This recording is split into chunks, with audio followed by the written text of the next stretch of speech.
I funded my whole organization from going door to door, every penny.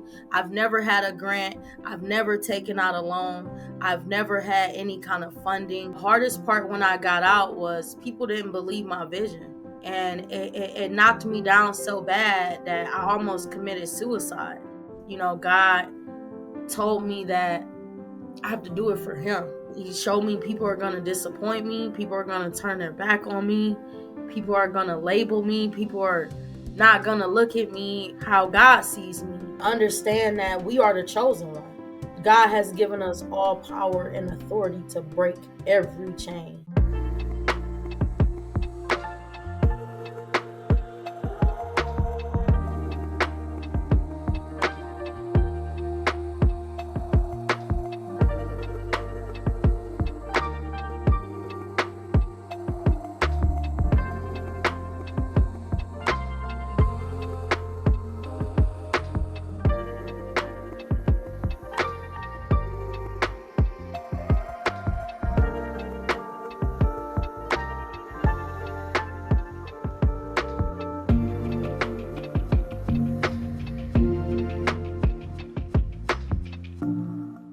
Hi, and welcome to another episode and another season of the Woman Witness podcast on the Woman Witness TV network.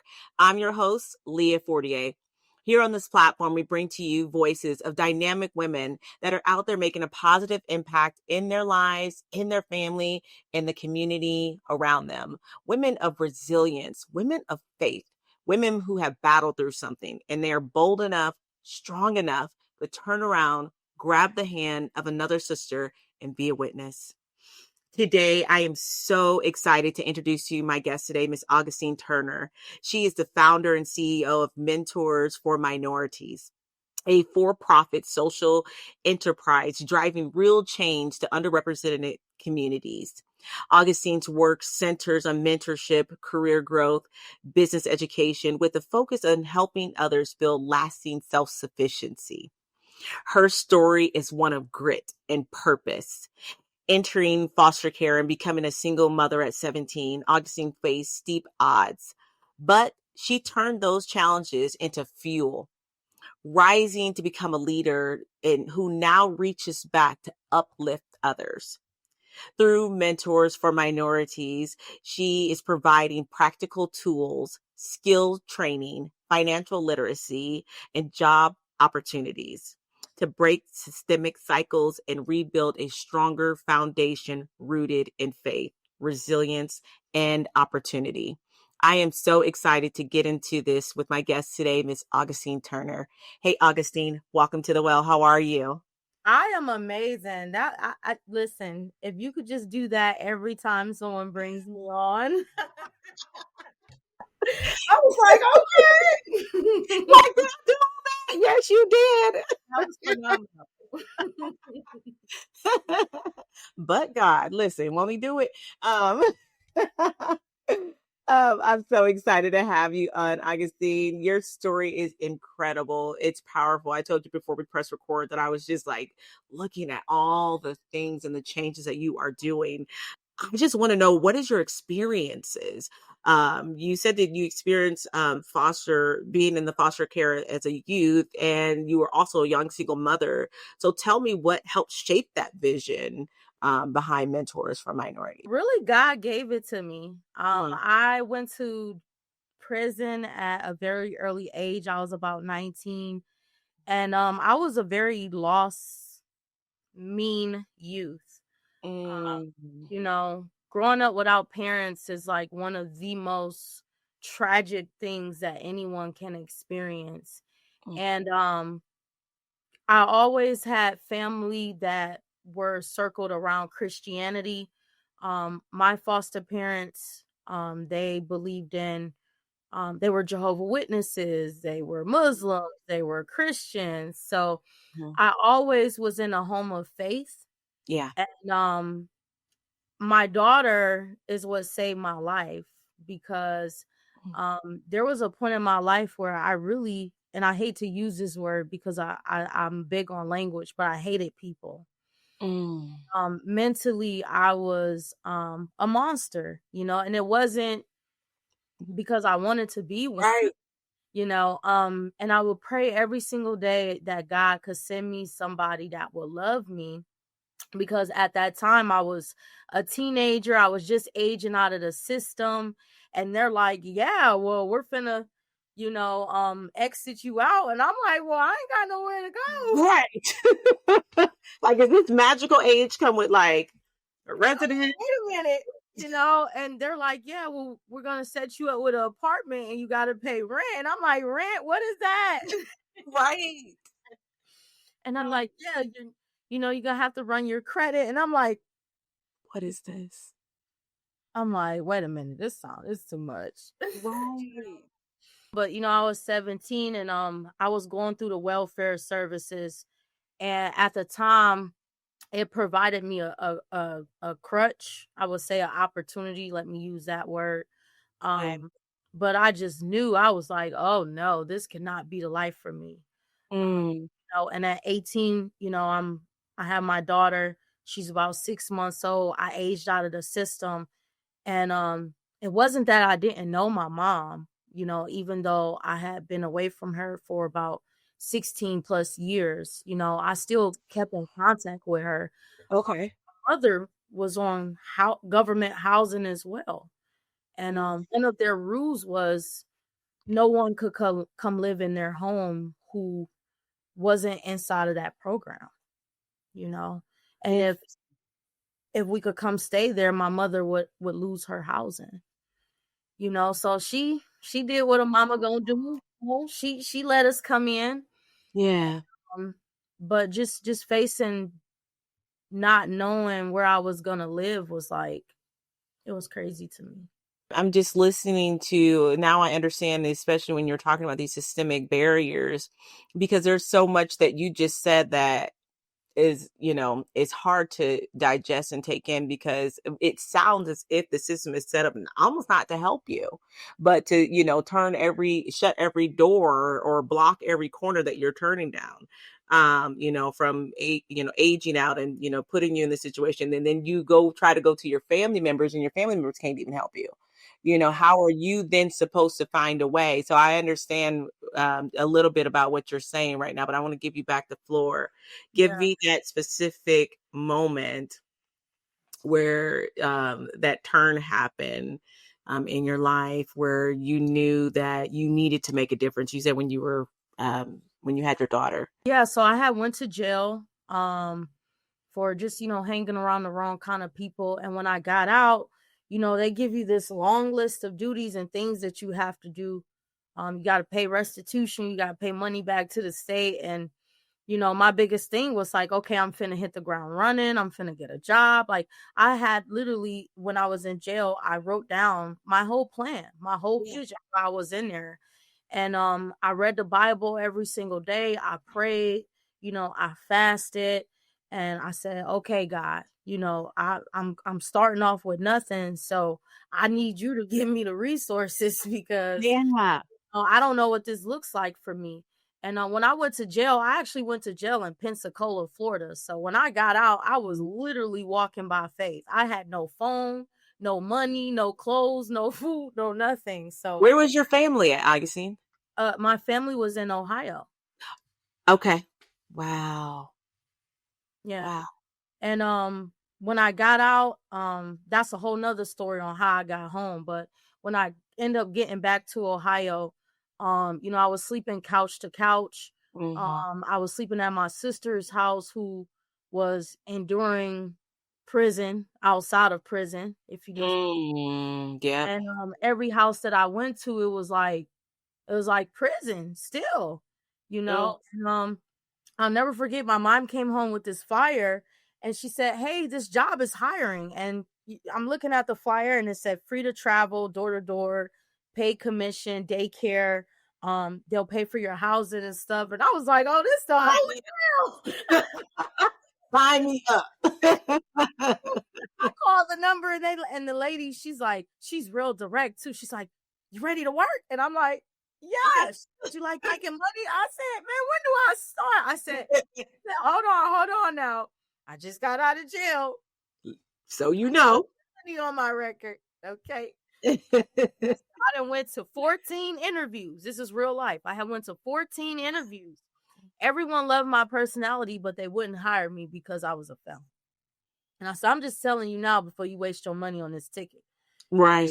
She said, what is it for? I told her it was for, and I can probably say it now. It was for just gang violence, And she said, oh yeah, come on, yeah. How old are you? I said, I'm 20. She said, yeah, we like people your age. She said, where to go? I said, today. She said, all right, send me your city, state, and we're gonna put your ticket in. So they put my Greyhound ticket in. And my mom's like, wait, where are you going? And I'm like, I didn't ask her. So I called back. I said, where am I going? And she's like, no, there, when you get to the Greyhound, just get to the Greyhound, you'll get your ticket. So I get my ticket and it says San Bernardino, California. I was like, what? I'm going to Cali. That is so funny. This is a crazy story, but I promise y'all this is 100% real. Okay. So I got on the Greyhound. It took me 3 days to get there. And when I got there, it was a whole bunch of Black people standing around in shirt and ties at a big old hotel. And they all looked real professional. And I was like, oh, this is my kind of people. I was like, right. Okay. Like, I just thought this is like God answering my prayers, which it was. But I didn't know that back then. So long story short, it was a door-to-door sales crew.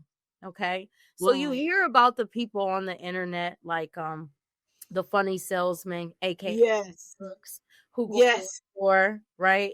Yep. Imagine 200 more people like that.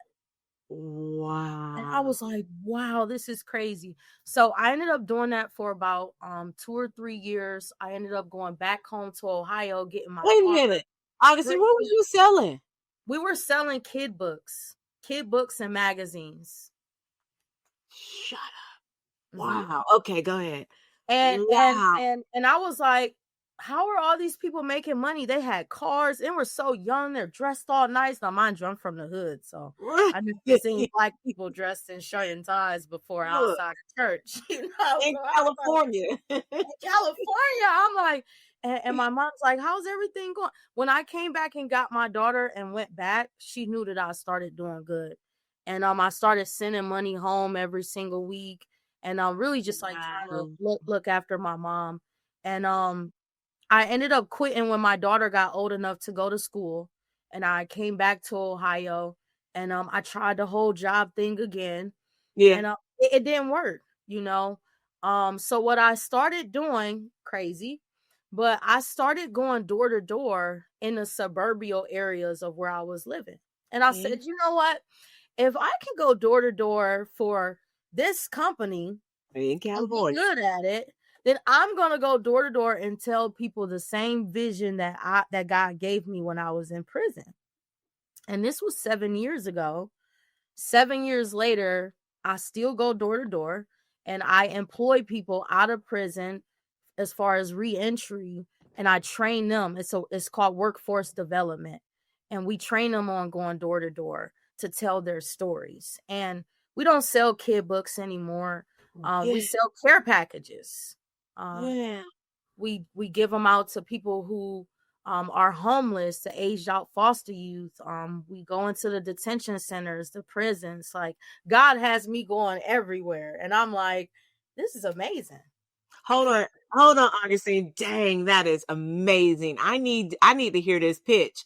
Your first moment, you're back in Ohio. What did that first knock on the door sound like? Okay, I'll give you my pitch. Come on. Hey, how's it going? Hey. You must be the queen of the castle. Yeah, I guess that's what they say. Okay, well, please excuse the inconvenience. Okay, I've been in the area impressing everybody, and I definitely didn't want to leave you out. You wouldn't hold that against me, would you? Absolutely not. Wonderful. Well, I'm going to make it brief, brilliant, and straight to the point. My name is Augustine, and I'm the founder of an organization called Mentors4Minorities. We're a social enterprise. And I know it sounds unbelievable because I'm so young, but I'm actually a full-time entrepreneur. Have you ever had a dream that you wanted to accomplish and didn't know how? Yeah, I can relate. Great. Let that be the reason that you back me. Shake a hand, make a friend. What's your name? My name is Leah. How are you? I'm wonderful. I've been waiting on somebody to ask me how I'm doing. How you doing? I'm good. Okay, okay. So This that's is kind of like my introduction. beautiful. And Let's I love it. go. I funded my whole organization from going door to door, every penny. I've never had a grant. I've never taken out a loan. I've never had any kind of funding. Um, we are at that point where we're applying for grants now, but majority of our funding come from us doing grassroots and really just collaborating with different organizations, different nonprofits that circle around our mission. Augustine, you are amazing. I mean, I hear, listen, people don't walk in situations like that. And I don't think I've ever knocked on a door or called someone or anything without having a vision. And I believe you have to have the vision and you have to believe in it. Because Yeah. if you don't believe in, Who no one will? is to. And I love it. Okay. What kept you grounded moving forward during some of the most challenging times in your life? Oh, going door to door. That was my therapy. Because when I was in foster care, I used to go to therapy and they would put me on a bunch of medication. Like, listen, I had an IEP growing up. And it Mm. wasn't because I had any behavior problems. It was because they had me doped up on so much medicine I couldn't function. That's a whole nother story. Oh, okay. Yeah. We'll get to that. Wow.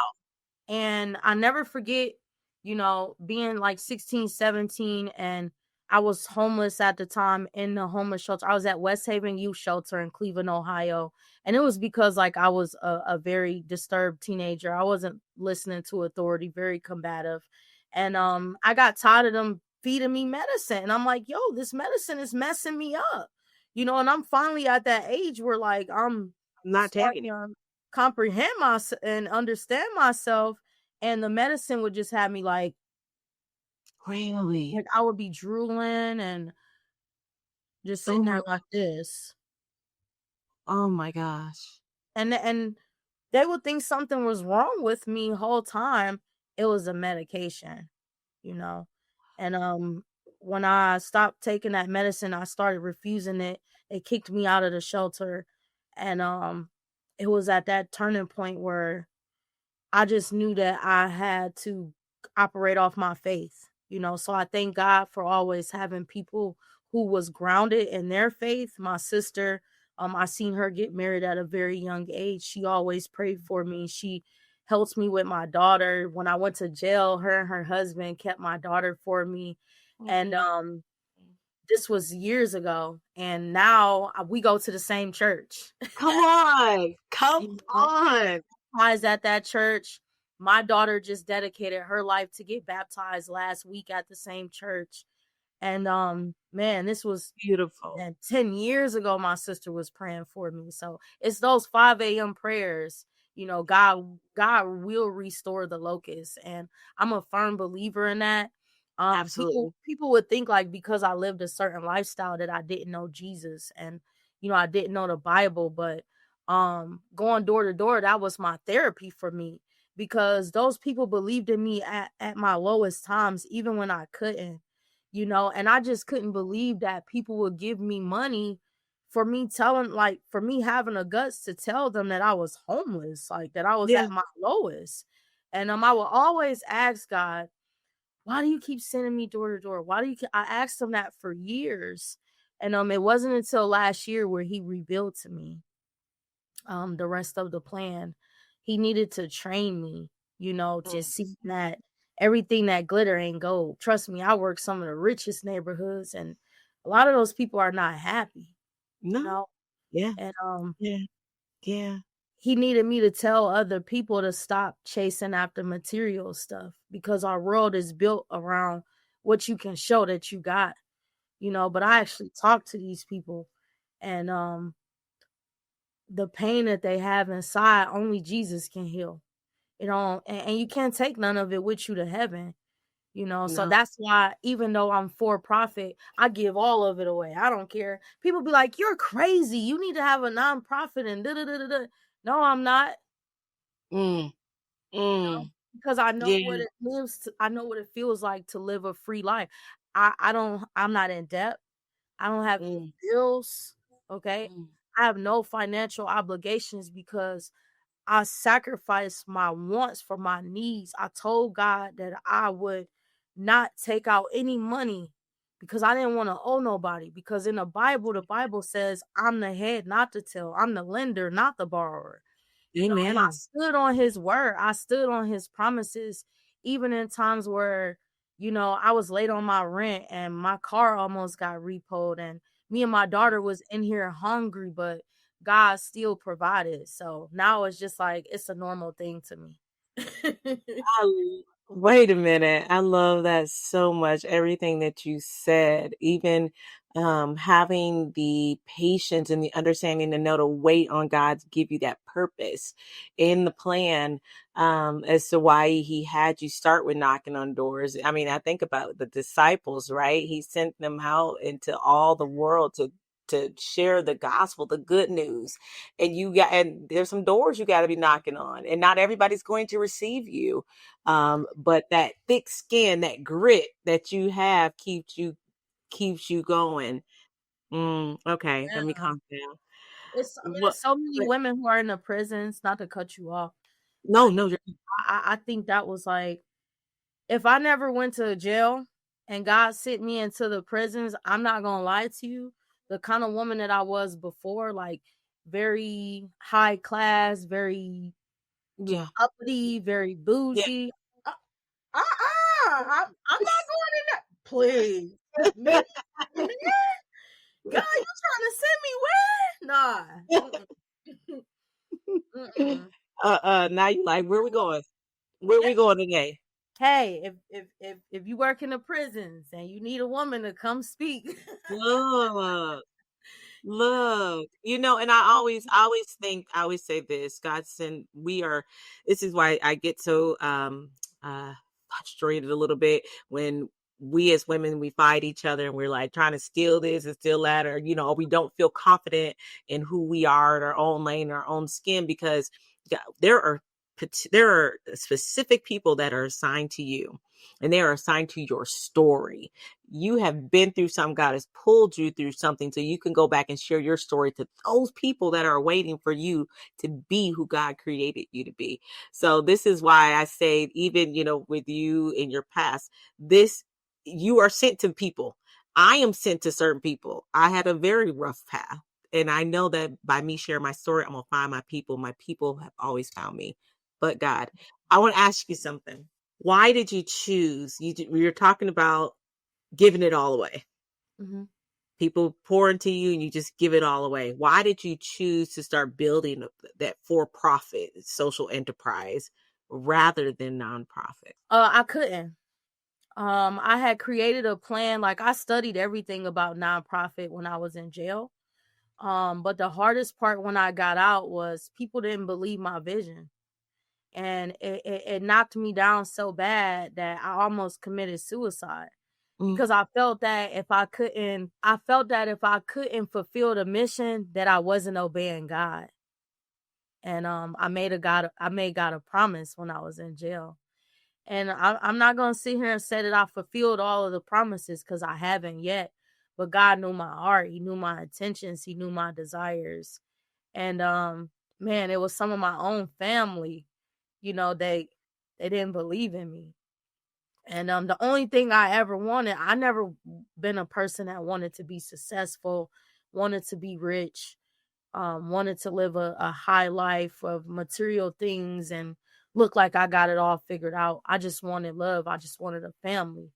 yeah, So when I got out, my desire was so strong. It was like a burning desire inside of me to, get back on track, get housing, spend yeah, time with my family, luau's, barbecues. I never experienced any of that stuff. Even now to this day, even though I don't celebrate holidays in the summertime, I'm working because I have no family to go kick it with on the weekends and stuff like that.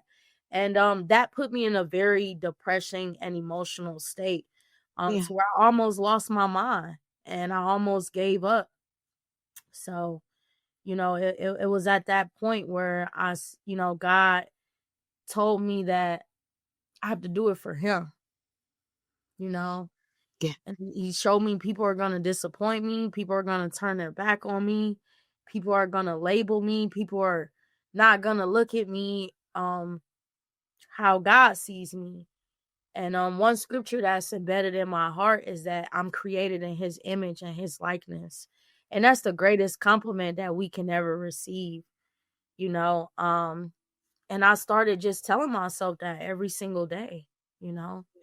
And God sent strangers to me through going door to door. Mm. I I'm crying, they crying. Like, it's a crazy, Yeah. just off of, and sometimes it was only like a 30-second conversation.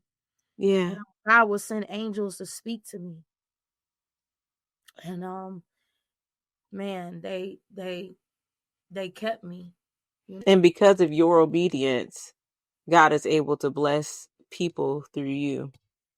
Yeah. If y'all both crying, you Looking for people who's willing to say, "Here I am." use me, oh God. And the crazy thing is, people think that they have to do that with their eyes open, but you really got to be willing to do it with your eyes closed. Girl, don't It's say like being blindfolded and walking into yeah. your house and saying, "Okay, I'm not gonna stub my toe." Right. Right. Right. Some But people are willing to close their eyes because they're so stuck on the world and their worldly desires. Um, and there was a period of my life where I lived in Miami. I lived in Miami for 4 years. yeah. I got my dream car, a all white AMG Mercedes Come on. Benz. Come on. Trust me. I had the life gated community. I even had a poodle. Not a poodle. I had a poodle. Hey, you made it when you got a poodle. Yes. Yes. The corn and the poodle. You gotta have both. Yes. But I was paying like $4,800 a month to live that expensive lifestyle, and I had like guilt. Mm. I felt like I left something behind. And I love, before we even got on here, I was researching you, and there's a scripture that stuck to your heart. And you said that you remind yourself of that Samaritan woman. Well, I'm Ruth. Because Come on. God took me from a different land to what I thought that I wanted. He gave me all of that, and I wasn't fulfilled. And I had changed my name. Like, I didn't even go by Augustine. I went by Tina. I had a whole new identity. Girl, listen. And it wasn't until I moved back to Ohio where I changed my name back to Augustine. And I started embracing myself. I got baptized. I really started walking in who I knew God had called me to be. And when I made that decision, he started bringing everything to me. I didn't have to do nothing. So Oh, that confirmation of when that you are walking down the right path, it feels so good. And it gets scary too if you can't see it. What does success look like to you? Not just like in business terms or material things, as you were saying, but like just in terms of impact. that is such a great question. So success to me is waking up and doing whatever my daughter wants to do, whatever my daughter desires. Like, my everything at the end of the day comes down to my daughter. Her name is Harmony, and I've earned the opportunity to spend every day with my daughter. We cook together, we brush our teeth together, we wash our face together, we watch Martin together, like we Love read it. our Bible together. And my daughter loves that she has full access to me. I go up to her school and I sit in the classes all the time. I'm Mm. like the teacher's assistant. Beautiful.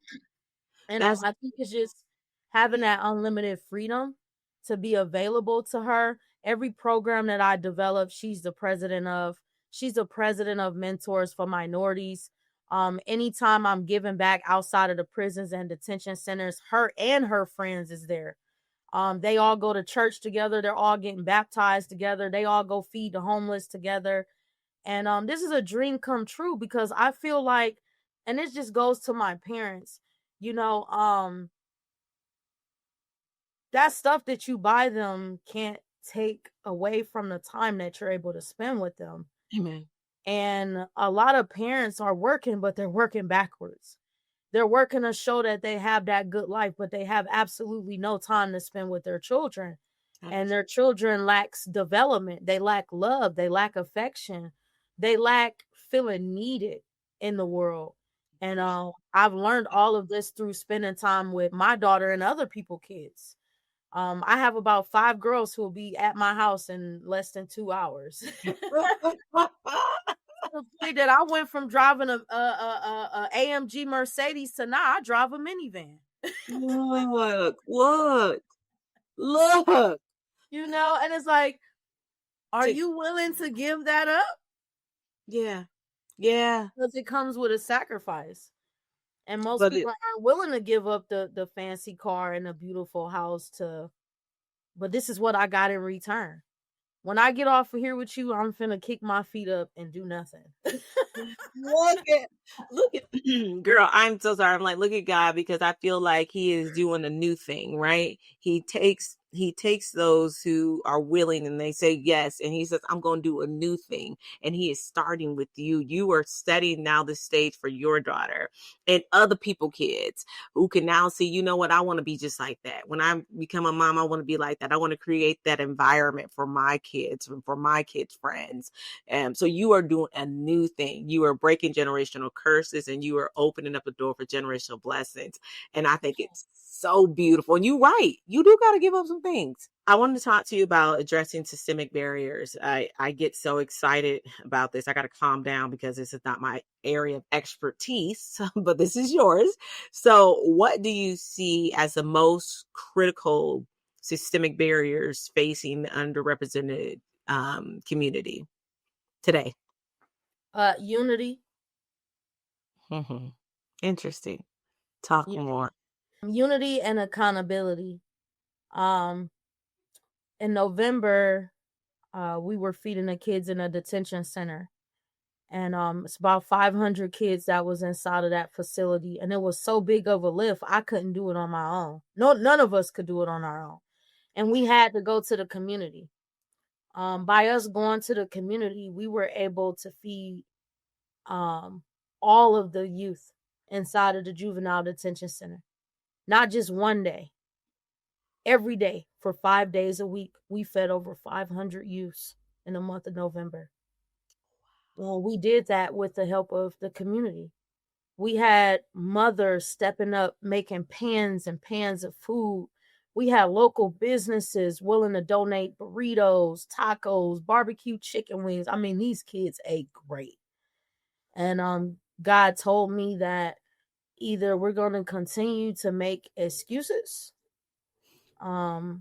for what happened to us in the past, or we're going to adapt a level of accountability and understand that we are the chosen one.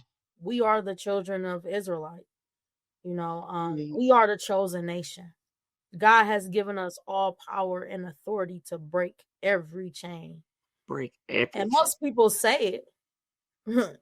The problem is not saying it.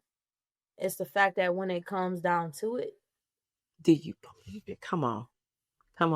How does Mentors for Minorities work to dismantle these barriers? One of the ways God has shown me is he used the bad for the good. So every way that people showed me that I couldn't do something, I did it. Come on. They told me that I needed a degree to go into schools and teach classes. So God told me develop my own classes outside of the school. You got a library, you got a church, you got a rec center. And if you got enough faith, if you know how to get on your knees and pray and ask for the right resources, somebody will come to you that got a building. Come on.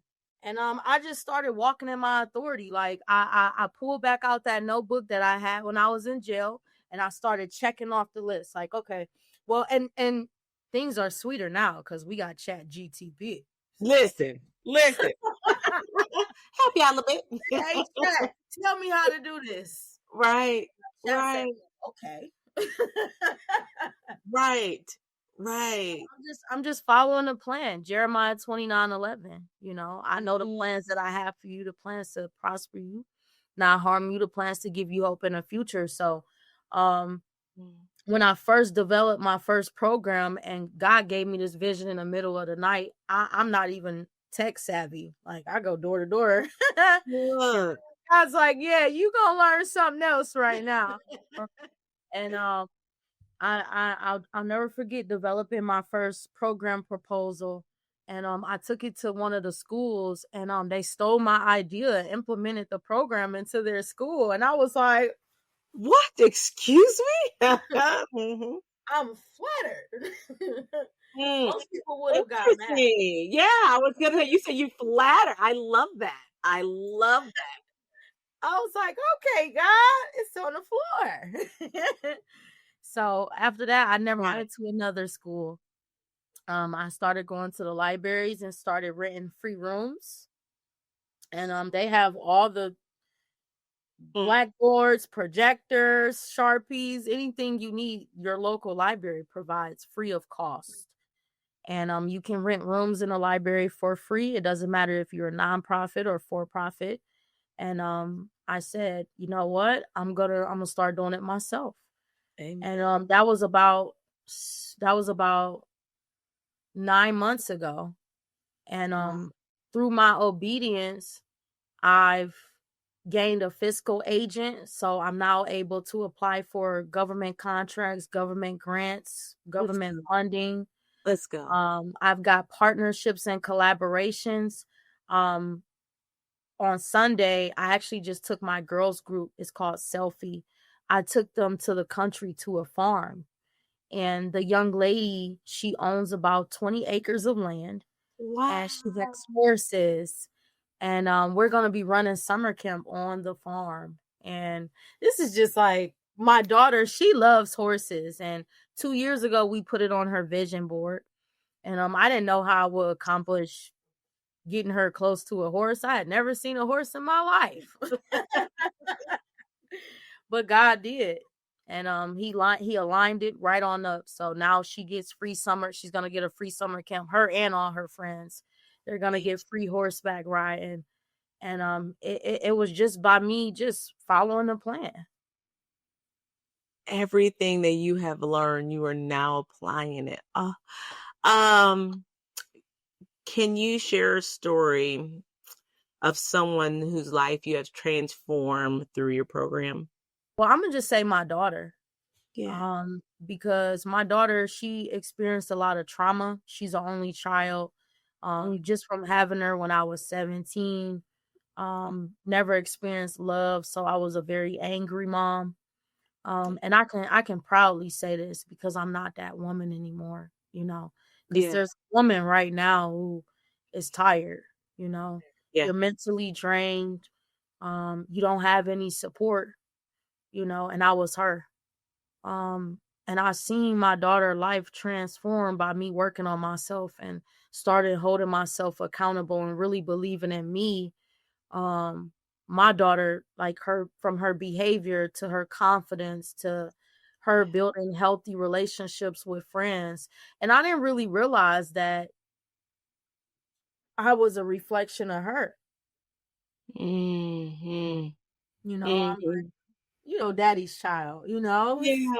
Yeah. And, Yeah. but her confidence is better now.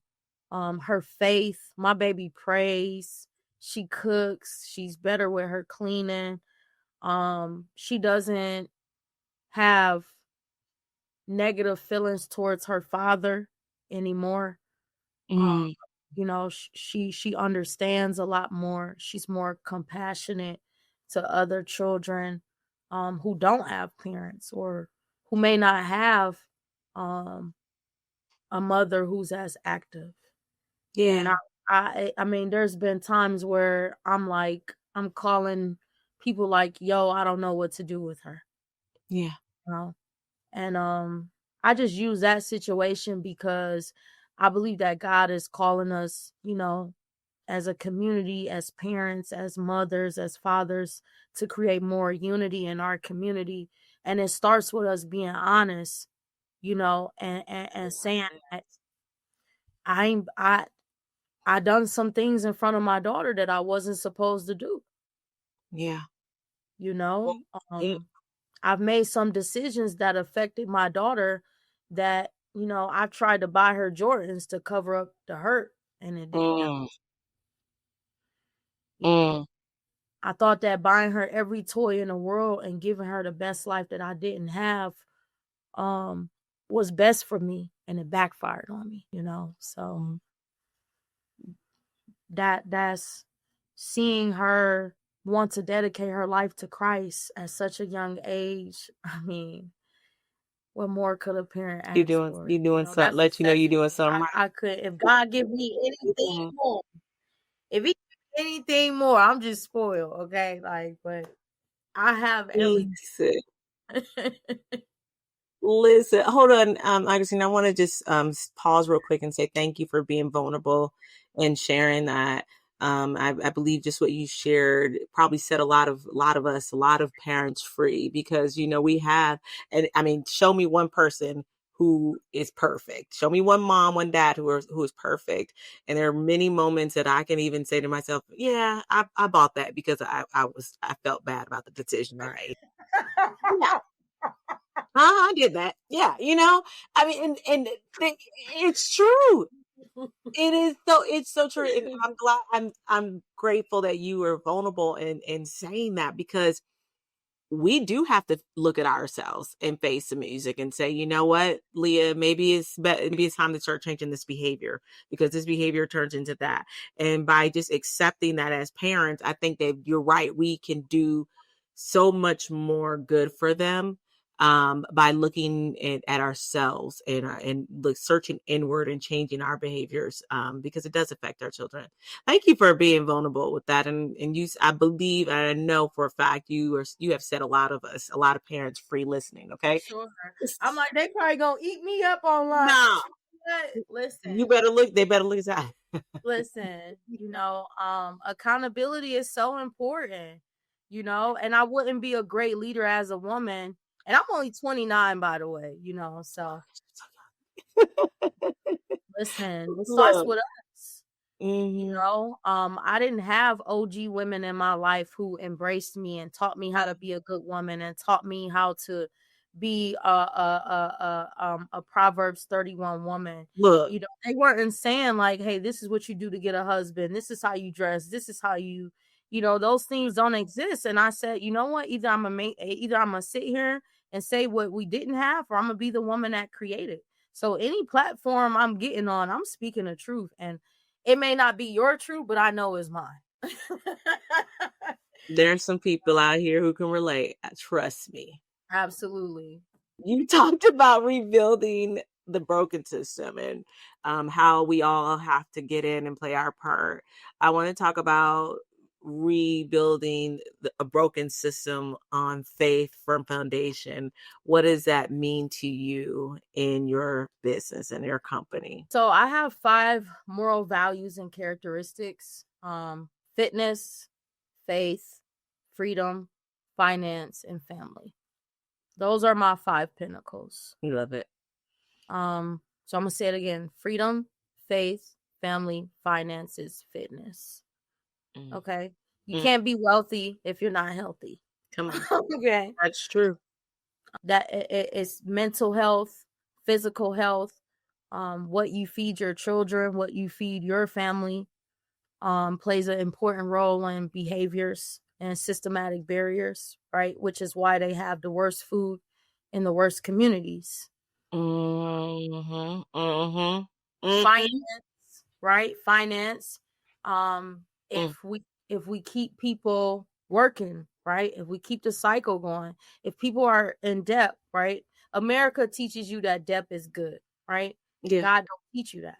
Where in the Bible does it say that taking on debt is good? No, it say the lender, which means you're supposed to be the debt collector. Come on. Okay. That's true. So that's finance, right? They're not teaching. I haven't found a place yet that you could just walk into and teach finance. So if you guys know places, please tag me and let me know. But they're definitely not in the church. Yeah. Okay. And I'm very spiritual, but if we're gonna teach people to trust in God and his word, we have to teach people how to be a steward, right? Of what he's given us. Because a lot of people are not in poverty because they're broke. They're in poverty because they have bad spending habits. They care more about looking good than doing good. So that's where the 5 moral barriers come in at freedom, right? How many people out here actually practice working towards freedom outside of taking a vacation? Because that's not freedom. You still got to come back home to reality. Yeah.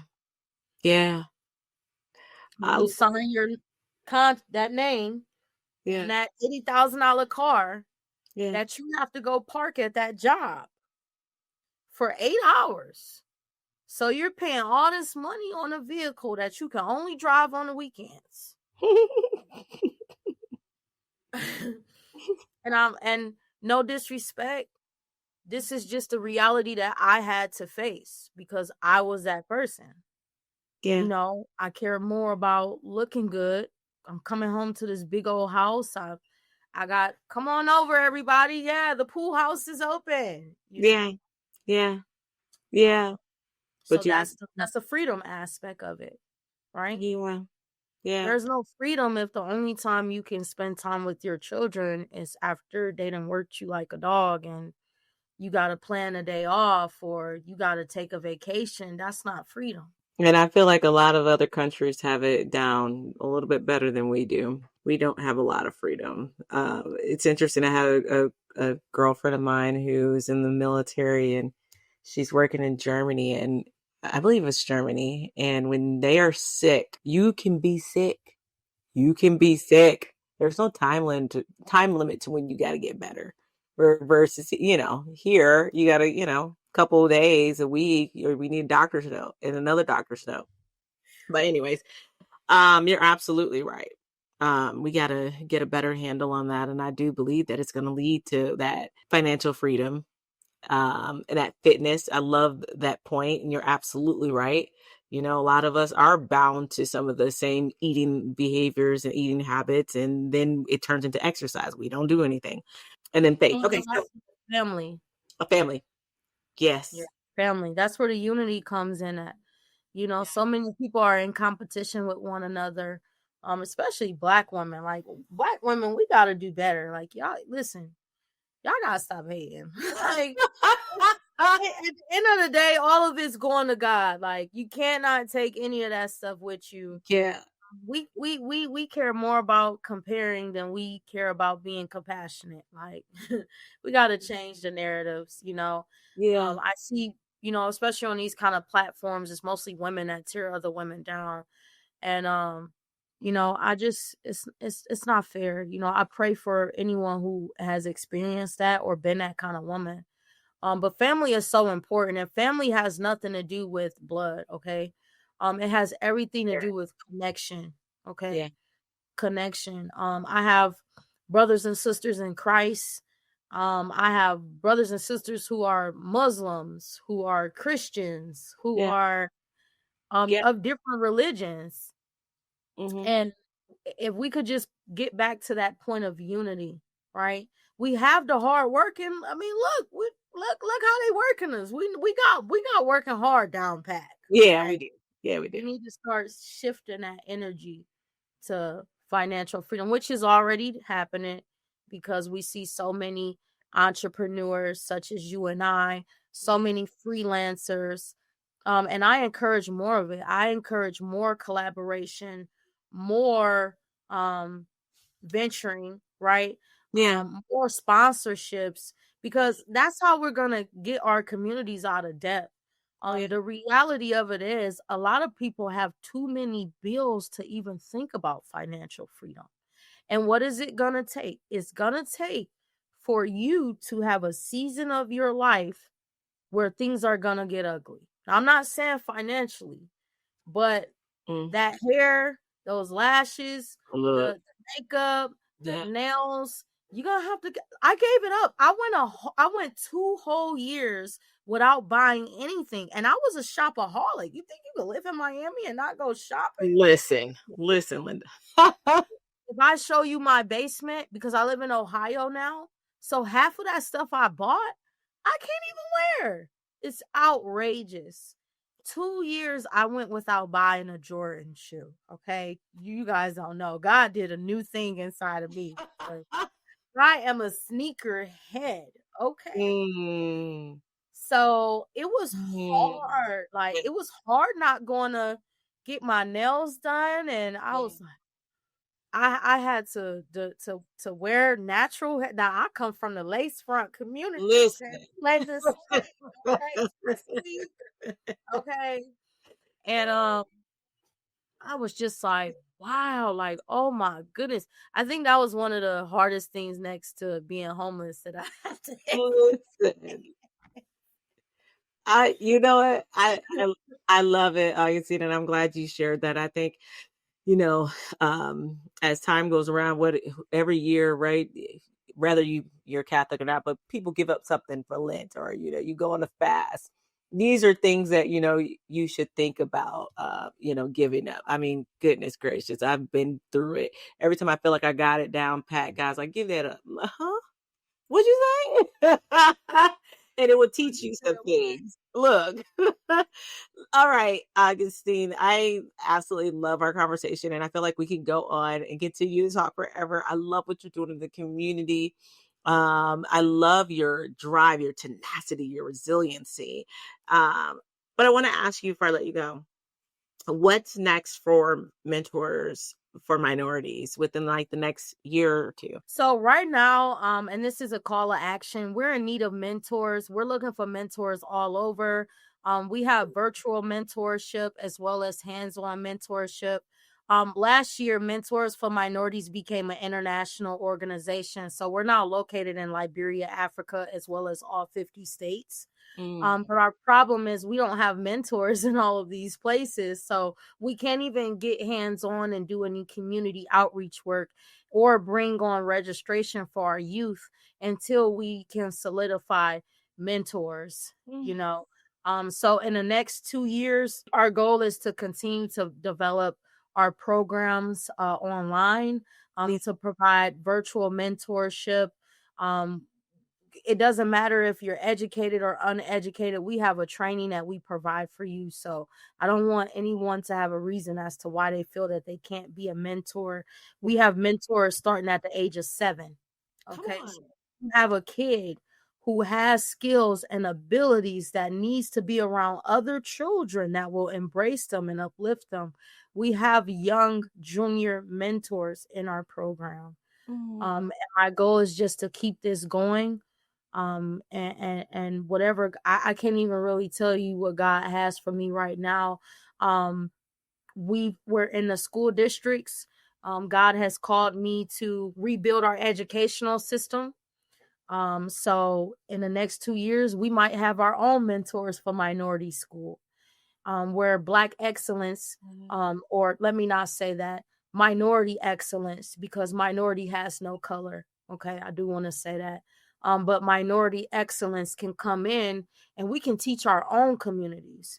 You yeah. know, how would it be if you could teach a whole class about, starting your own podcast, and now you're embracing young girls or young gentlemen go after their desires of life. And this is what God is calling us to do. Most people is using the politics as a way to take away hope from our communities. And I'm here to tell you guys that the heavens has opened up in front of our eyes. If you don't see what God is doing right now in this season of our life, He is opening up the opportunities for us to provide equal opportunities to our own people. So if you're in a school system, you need to be partnering with somebody who develop programs that way we can take back our own youth and educate them our own way. Any kind of program, I would love to collaborate with you. I would love to, sponsorships, any kind of partnership that you guys can think of. I will hop on a plane and travel to you to make this possible. But God is calling us to unite together. So Queen, I just want to thank you so much, because Mm-hmm. if there had not been you being faithful to your mission, then I wouldn't even be able to sit here. And I don't know if anyone told you lately, but I am really proud of you. And maybe that's the Holy Spirit just speaking, to me to tell you, but God is extremely proud of you.